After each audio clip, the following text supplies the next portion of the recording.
नमस्कार, मी मनीषा जयप्रकाश। आपण पाहत आहात लोकसंदेश न्यूज। पाहूया आजच्या सविस्तर घडामोडी। साताऱ्याच्या ऐतिहासिक वारसा लाभलेल्या अजिंक्यतारा किल्ल्यावर एक अत्यंत दुर्दैवी घटना घडली आहे।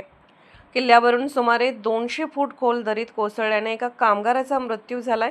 घटनेची माहिती मिळताच शिवेंद्रसिंह राजे ट्रेकर्सच्या पथकाने तातडीने धाव घेत तासाभराच्या अथक प्रयत्नानंतर मृतदेह दरीतून बाहेर काढला। मिळालेल्या माहितीनुसार संबंधित कामगार दरीत कोसळल्याचा कॉल आल्यानंतर ट्रेकर्सचे पथक दोरखंड व आवश्यक जीवरक्षक साहित्य घेऊन घटनास्थळी दाखल झाले।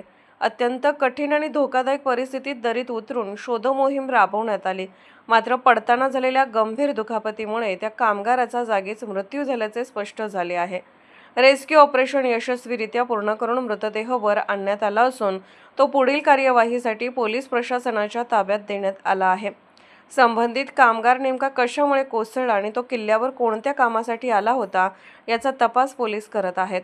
या घटनेमुळे परिसरात हळहळ व्यक्त होत असून किल्ल्यावरील धोकादायक ठिकाणी पर्यटकांनी व कामगारांनी अधिक सतर्कता बाळगण्याची गरज पुन्हा अधोरेखित झाली आहे। सातारा प्रतिनिधी प्रवीण नवघरे।